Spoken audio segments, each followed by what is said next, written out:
নিজেদের জ্ঞানের স্বল্পতা এবং আদর্শিক দৃঢ়তা নাই। এই জন্য আমরা মাঠে ময়দানে কাজ করি।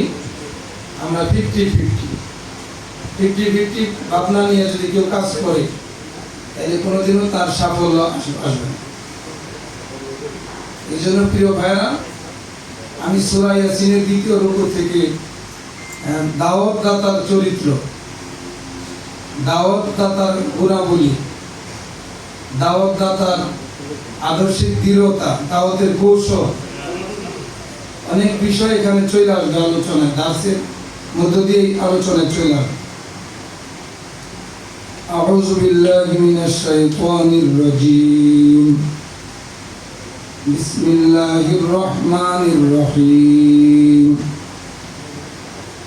ওয়াদরিব লাহুম মাসালান আসহাবাল কারিয়াহ إذ جاءها المرسلون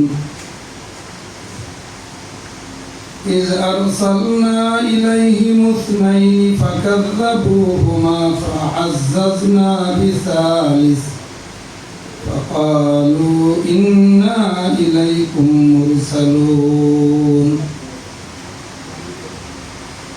قالوا ما أنتم إلا بشر مثلنا وما أنزل الرحمن من شيء إن أنتم إلا تكذبون قالوا ربنا يعلم إنا إليكم لمرسلون وما علينا إلا البلاغ المبين قالوا إنا تطيرنا بكم لئن لم تنتهوا لنرجمنكم وليمسنكم منا عذاب أليم قالوا طائركم معكم أئن ذكرتم بل أنتم قوم مسرفون وجاء من أقصى المدينة رجل يسعى قال يا قوم اتبعوا المرسلين اتبعوا من لا يسألكم أجرا وهم مهتدون إلى آخره। আমি সূরা ইয়াসিনের 2য় রুকু থেকে কয়েকটি আয়াত আপনাদের সামনে তেলাওয়াত করেছি। এই আয়াতগুলির সাধারণ সুস্পষ্ট অনুবাদ আগে আমি করছি, এরপরে প্রাসঙ্গিক আলোচনায় আসবো। أضرب لهم مثلا أصحاب القرية। হে রাসূল, আপনি তাদের সামনে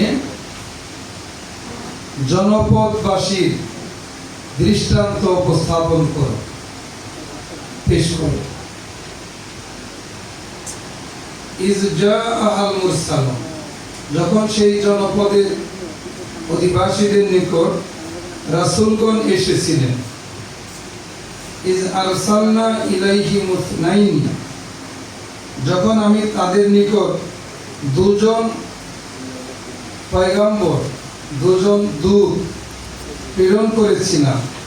ফাকাজ্জাবুহুমা, সেই জনপদের লোকেরা 2জনকেই অস্বীকার করল, অবিশ্বাস করল।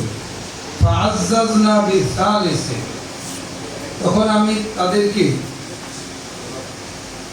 3য় জন দ্বারা শক্তিশালী করলাম। ফাকালু ইন্না ইলাইকুম মুরসাল, সকলে মিলে সমস্বরে একযোগে তারা বলল যে আমরা তোমাদের কাছে প্রেরিত হয়েছি। ক্বালু মা আনতুম ইল্লা বাশারুন মিসলুনা, তখন তারা বলল তোমরা তো শুধু আমাদের মতোই মানুষ, এর বাইরে কিছু নও।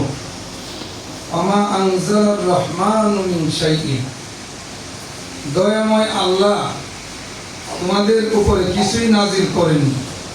ইন আনতুম ইল্লা তাকযিবুন, তোমরা নির্জলা মিথ্যা বলছো। ক্বালু, তখন তারা প্রতি উত্তরে বলল, রব্বুনা ইয়া'লামু ইন্না ইলাইকুম লামুরসালুন, আমাদের প্রতিপালক নিশ্চিতভাবে জানেন যে আমরা তোমাদের কাছে অবশ্যই প্রেরিত হয়েছি। আমা আলাইনা ইল্লাল বালাগুল মুবিন, আর আমাদের দায়িত্ব তো শুধু সুস্পষ্টভাবে পৌঁছে দাও, এর বাইরে কিছু না। প্রিয় ভাইরা, এখানে যে কথাটা আলোচনার সূচনায় যে কথাটা বলা হয়েছে, আমাদের প্রিয় নবীকে সম্বোধন করে বলা হয়েছে, আপনি আপনার সাথী সঙ্গীদের কাছে সেই গ্রামবাসীর